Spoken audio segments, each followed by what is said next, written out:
yaxtalar ham bor ekan. Chunki Arizona ko'li bor deb aytishdi. Mana shu yerda yaxtalar saqlanadigan joy ekan. Assalomu alaykum azizlarim, yaqinlarim. Mana va'da berilgandek, bugun biz mana shu Arizona shtatidagi taqa shahrida joylashgan kanyonga keldik. Bu yer ko'l.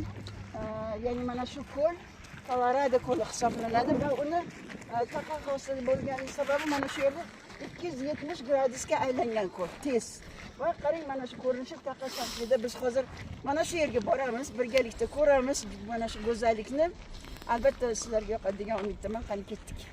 Havo shunaqa chiroyli uzoqdan menimcha ko'rasizlar, cho'l zonasiga, cho'l, lekin shu cho'lni tagida shunaqa bir g'orlarni ko'rib chiqdik. Hozir endi bu ketayotgan joyimiz ruschasiga Podkova deyilar ekan, ya'ni taqa shaklida.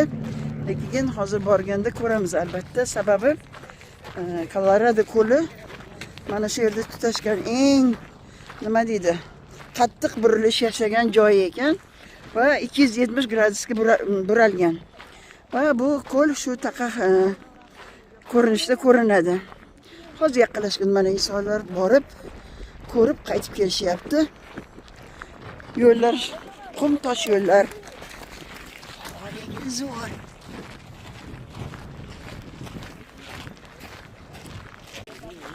Mana hozir shu yerdan ketyapmiz. Hali yetib bormadik.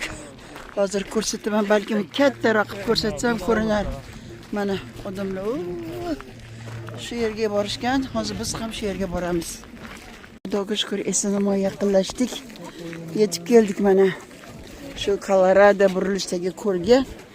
Yaqinroq ko'rsatamiz hozir. Людочка, я Ларису сфотографирую.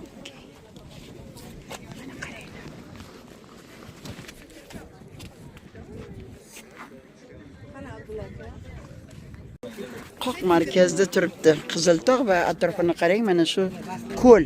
Bu ko'l Colorado ko'li va aytishyaptiki, mana shu qarang, aylana burilishi 270 gradusni tashkil qilar ekan, ya'ni shunday xavfli burilish deymizmi? Shunaqa burilishda bo'lgani uchun, buni taqa holida bo'lgani uchun Podkova deb aytilar ekan. Juda ham chiroyli, boyaman yo'lda ko'rsatgan edim. Bu yerda nimada bor ekan, ko'pgina kemalar bor ekan, kichkina kemachalar dedim. Ular mana shu kemachalarda, mana shu ko'lda suzishadi.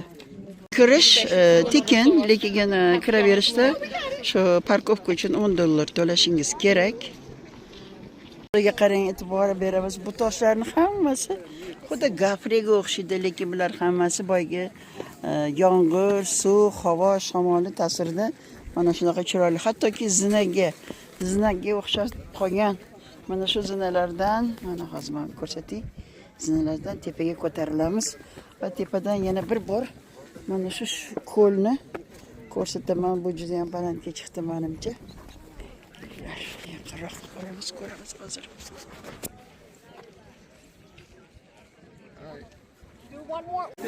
Bizlarni tezroq ketinglar deyishyapti, lekin men yana bir marta shu ko'lni ko'rsataman sizlarga. Qaranglar. Qanaqa go'zal, mana shu tog' atrofida taqa shahridagi mana ko'l.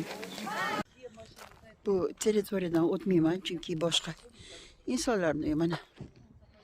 Men o'zimcha o'ylayman, bu narsa ham bejiz emas. Tasodiflarga to'la deb aytishadi. Biz hozir mana shu taqa nimasi ekan, Colorado ko'lidan qaytayotganimizda benzinimiz juda ham oz qolgan ekan.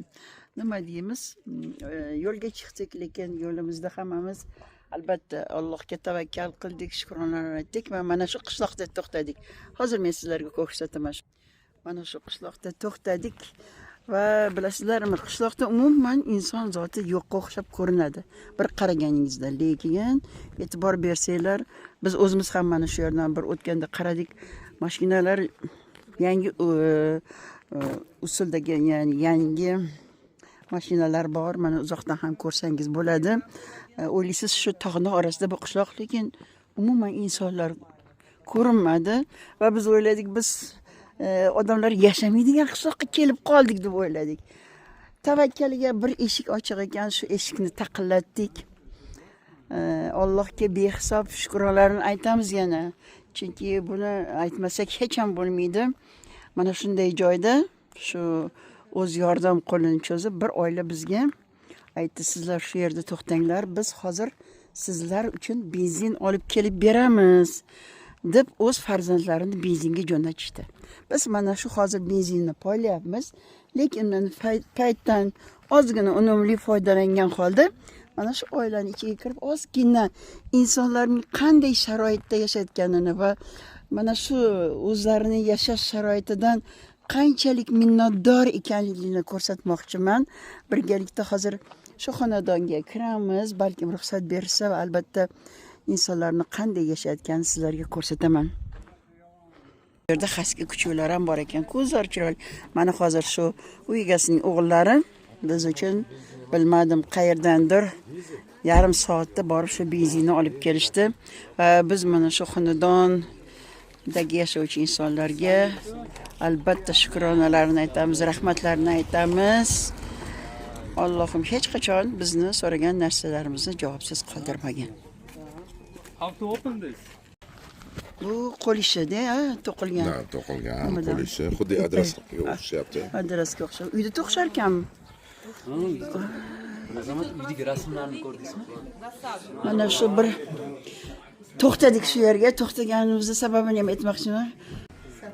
Oddiy oilani mana kirib ko'rdik, to'xtashimiz sababini tashqariga chiqqanda aytib beramiz, noqulay etiklarni ko'ramiz mana. Konvoy etiklari. Name, what is your name? Henry. Henry? Henry. Henry или Henry? No, Henry. This American Henry. name. This American name, yeah? Juda ham chiroyli ism. Henry 47 da ekan. How many children? Aha, 3 ta farzandlari bor ekan. Hozir mana bular rahmat so'zini aytadilar, o'zlarini Navaxo tilida. Yat-e. Bu rahmat degani. Как здоровится? I забыла. One more time. Hi, how are you? Hi, how are you? Salomat. Yat-e. This, hi, how are you? Yat-e. Rahmat so'zichi. Thank you. Thank you. Ehe degani ehe. Ehehet bu rahmat degani. Ehehet. Давайте скажем. Rahmat. Uzbek language. Rahmat. Rahmat. This, thank you. Не адрахма, rahmat. Oh, good.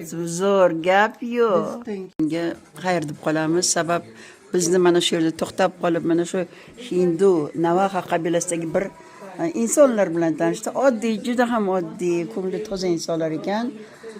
Albatta shukronlarni aytamiz va mana shu yerdan turib hozir yana yo'lga chiqamiz. Yo'limiz hali uzoq, Grand Canyonga borishimiz kerak. Uy egalari bilan hozir suhbat qildik. Mana shu uyni ichida men oldim 3 ta xona, oshxonalari bor ekan. $18,000 olgan va u yillar mobaynida mana shu pulni to'lab hozir qutulganman bundan deb aytayapti. Mana shunaqa gaplar. Biz esa benzinlarni olamiz va yo'lga chiqamiz yana.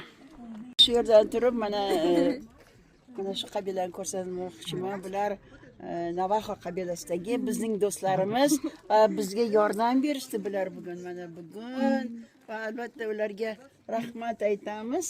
Thank you very much deymiz. Thank you. Bye.